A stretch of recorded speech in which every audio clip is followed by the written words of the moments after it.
I think what Biden administration is doing again is a revival of terrorism in this part of the world, because they wanted to have a pretext to stay back in Syria and Iraq. They want to have a pretext to continue the war on Russia. That's why they are doing all these things. So Trump hand will be tightened, and the deep state will have a problem with Trump administration if they don't come in terms to serve the American military industry searching for more trouble zone.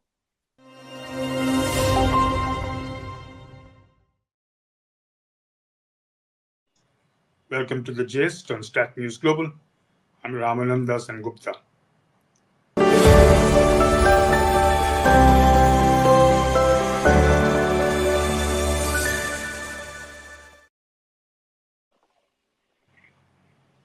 Our very special guest joining us live today is Dr. Waeel Awwad, who is not only one of India's foremost foreign journalists, but he's been covering conflicts in that region for what, more than 20 years?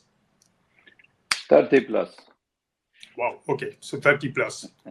And more importantly, just 4 days ago, when we were talking about the fall of Aleppo, Dr. Awwad actually mentioned the possibility of what actually transpired this morning, that, Damascus was the next to fall. So thank you for joining us, Dr. Awwad. And I'd like to start off very quickly.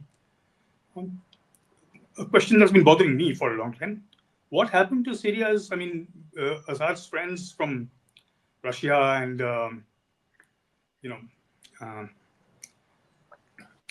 Iran. Iraq, yeah. What happened to them? Well, I think when we realized that the Israeli Prime Minister sent a strong warning to Syrian President on the 26th of November, calling him that you're playing with fire, and the intelligence of Israel and Turkey met together and immediately launching the attack on Syria on the 27th. We were anticipating the end game of it, because Turkey put all its forces behind the rebels, which they have more than 60,000 rebels under their arms, all different 31 groups of the Islamists, the Salafists, Takfiri, former Al-Qaeda leaders. Everybody was on force, well armed, and they have been with the drones, with the tanks, with the anti-missiles. Everybody moved in immediately and swiftly. They have the sleeping cell in Syria, and Russia had a deal with Turkey because of the ongoing war in Ukraine, and they wanted to find a face-saving formula for them. And I think they sold out the Syrian government. That's why Russia was not very keen and participating fully in supporting Syria, as they have done in 2015. And then we realized that the Iranians also were at the receiving end, because without Russia, they couldn't take part, because the American gave a stern warning to Iran and to the Iraqi government that the Iraqi Popular Fronts are not allowed to intervene or go into Syria, and they will attack them and they will sanction on Iraq. So the Iraqi government took a political decision, except for the Hezbollah fighter who were already at the receiving end because of the ceasefire and the attack by Israelis on their position. They were unable to support the Syrian government. So therefore, the Syrian government left on its own, where the army deserted their position, and these forces have taken place swiftly, as they have done in Bangladesh, as they have done in Libya, which is a clear indication that without the support of the vested interest nation, this wouldn't have taken that fast step. So now what happens? Isn't this a big sort of slap in the face for Russia, particularly Russia, also Iran? Well, I think the objective, Ramanan, of United States and Israel is to break the axis of resistance, they call it, from Iran, Iraq, Syria, Lebanon, Palestine, and Yemen, the Houthis, Ansarullah. So this is their first objective, and then Trump coming will revive the Abraham Accord, where he enforced pressure on the some of the Arab capitals to normalize relation with Israel.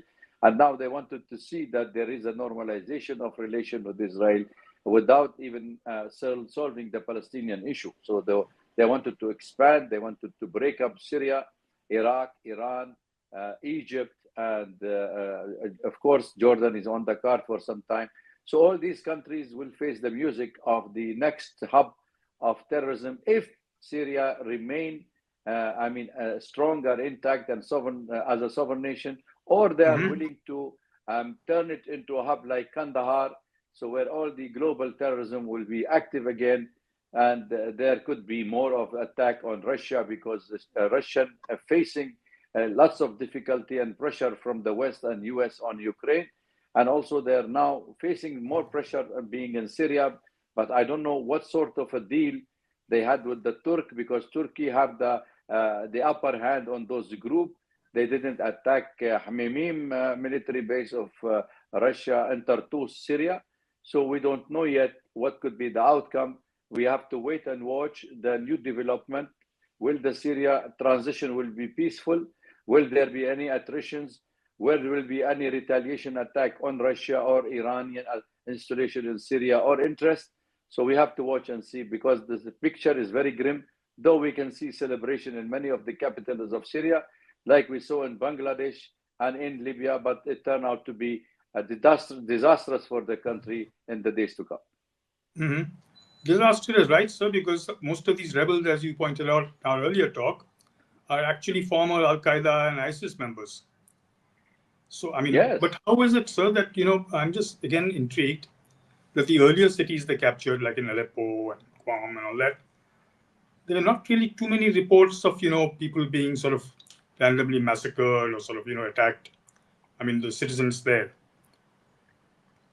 Yes, you can expect attack. If I understood your question, because your voice disappeared, that there is that minorities in Syria are dangerous at the moment, because most of those groups are hardcore Sunni group who are most dominant in Syrian society as well. But now, when the government is no more in power, these minorities are feeling the heat, and they're worried that retaliation on them, because they have nothing to do even with the government. Right. I mean, to speak of the Druze, Alawite, the Ismaili, the other Christians minorities, if that is the next target, then we are heading for a sectarian violence. More communal forces will be there, and more of the violence and extremists will be nourishing in this part of the world. And that is the objective, to bring international mandate to Syria, like they did in Afghanistan, and create more havoc, and America disappear from Syria when days to come, like they did in Afghanistan. I see. But, sir, now what do you think Iran's options are and Russia's options are? Because, like I said, this must have been a slap in their face. Look, let's look at the conflict in a wider perspective between Syria and Israel. The Syrian war with Israel is long, since 1948, 1967. Israel occupied Syrian Golan. They discovered oil by the American companies, and they know that the tributaries of these oils are already inside Syrian territories. So we know the ambition of Israel to annex Syrian parts. That is for sure. Iran, during the Shah, was the best friend of United States and also Israel. Only during the Islamic Revolution came, things have changed since 1979. Hezbollah came to existence in 1982. Russia came to Syria during the USSR. We had a comprehensive defense deal with them.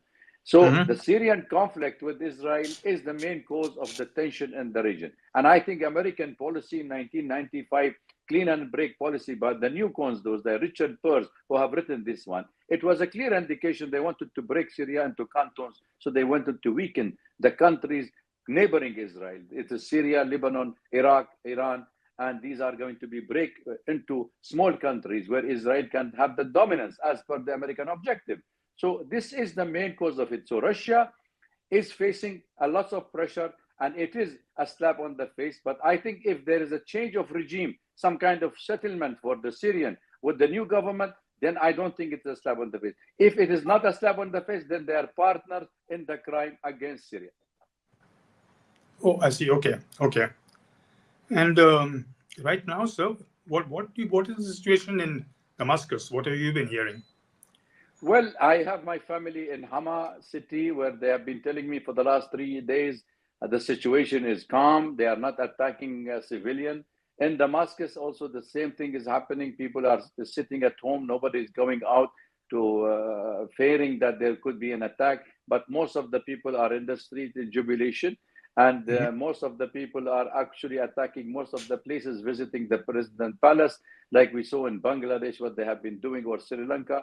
And people are in the street celebrating, firing I think there is a transitional government will be led by the current Prime Minister of Syria, who has been kept in power by Abu Muhammad al-Gulani, the leader of Hayat Tahrir al-Sham. He has told them to continue to be in power till they form the new government. So there is a call to maintain calm and harmony, no attack on any society or prayer place or public properties. So if they maintain this sort of situation, then we are heading for a calm and a more cool and a soft transition. But I am still pessimistic because things can go out of control if there is no control in the public who is already in despair. And you can control a party, but you cannot control mobs. So also, I mean, if you were to look at it from that perspective, do you think it has also been a sort of a shot in the arm for the jihadist elements in other places, like for instance, Pakistan, Afghanistan? I mean, that, they have won something in Syria. Do you think they're going to be encouraged and sort of charged up because of this? You're freezing. I can't hear you. Sir, what I meant was that other jihadi elements across the world, will they sort of get encouraged by this win by the, rebels in Syria? For Absolutely. Instance, Pakistan. You see, Ramanand, actually, terrorism has been used as a tool by vested interest nation to achieve political objective. They used the jihadist culture in Afghanistan, and they toppled the USSR. They used them in Iraq and Syria to topple the Iraqi government and make the American force the Iraqi government to retain their troops and military bases there so they can continue to be present and take the Iraqi oil and wealth. And similarly in Syria, they are in the northern eastern part of Syria where they are supporting the Kurdish forces. So it is a place we have America still hosting more than 60,000 ISIS terrorist fighters inside Syria and the Hul prisons in the territory occupied by the United States, according to UN agencies. And now they are threatening neighboring countries, we will release them if you don't come to terms with us. So I think what Biden administration is doing again is a revival of terrorism in this part of the world because they wanted to have a pretext to stay back in Syria and Iraq. They want to have a pretext to continue the war on Russia. That's why they are doing all these things. So Trump hand will be tightened and the deep state will have a problem with Trump administration if they don't come in terms to serve the American military industry searching for more trouble zone. And so what have you heard about President Assad? I mean, there have been rumors that, he died in a plane crash. There have been rumors that he escaped. What have you been hearing about it? You are freezing. I can't hear you. Sir, I said, what have you been hearing about President Assad? I mean, there were rumors that he died in a plane crash, and there were rumors that, he may have escaped. Nobody really seems to know. No, he already left the country in early morning. Flight from Latakia. He was at the military base in Russian military base, and people saying that the sources saying that he flew to Abu Dhabi. Some people say to Moscow. There were 2-3 planes left, one to Tehran, one to Abu Dhabi, and one to Moscow. But at the moment, we all know that he is safe. He did not die, but the rumors are there, and very strong rumors. But that is part of the propaganda machine of fake news. What happens now, sir? What are the options now before Syria? In Syria, sir, what happens now? I mean, what do you think is going to happen now? Do you think the rebels will establish a government, or do you think they'll allow the prime minister who's there, who's saying he's willing to work with them? Well, I think the current prime minister, he was asked to continue being in power. I think they will bring back those dissents who left the government, like the former prime minister of Syria. He could play a part. Most of the diplomats, the ministers who deserted, who've been paid by the Arab Gulf state to descend and leave the government, they will bring them back. We don't know yet what will be the formation of the government, but at the moment, we need to watch and see with pessimistic view, what optimistic that maybe the Syrian aspiration for a better life, a better governance, a clean government can come, or is it the objective is to destroy Syria, not the Syrian government? God knows what will be next for Syria. That, I suppose we can't just leave it up to God, but anything else that you feel is relevant here, sir, that you feel should be sort of noticed, like you warned us last time that this is likely to happen? I think we need, yes, I think what we need to watch the development in Egypt. It is worrying me, Egypt, Jordan, Iraq also, because there is a tendency of opening the prisons in Hul where the ISIS cadets are inside the jail of the American custody. They may release them, so they may send them back into Iraq. There is a problem of revival of Muslim Brotherhood in Egypt. Right. There is also ambition, more ambition for the Erdogan to raise again the new Ottoman flags inside the castle of Aleppo and the inside Aleppo, claiming it's a part of Turkey. So part of annexation of Syria is on the card. Part of widening the regional war is there, and bringing Trump into power. We can expect that as Netanyahu put the conditional to have a truce in Lebanon, Hezbollah will be next. Hamas and the West Bank, Gaza and West Bank will be annexed by Israel, will be legitimized to have a Judaism state only for the Jew. So all this will have a strong impact on the development and more turbulent in the West Asia. Wow. Sir, I think we've sort of run out of time. I really wanted to thank you for, your insights on what's been happening here. And I look forward to hosting you again, sir. Thank you so much. Thank you for having me. Thank you. Thank you, sir. Thank you. That is Dr. Waeel Awwad, who happens to be just one of the foremost sort of, reporters studying conflict in that region, telling us what he thinks is going to happen in Syria now and what are the fallouts, not just for the region, but for the world, including perhaps India. I do hope you enjoyed this particular edition of The Gist, and I look forward to having you with us again. Till then, this is Ramananda Sengupta signing out.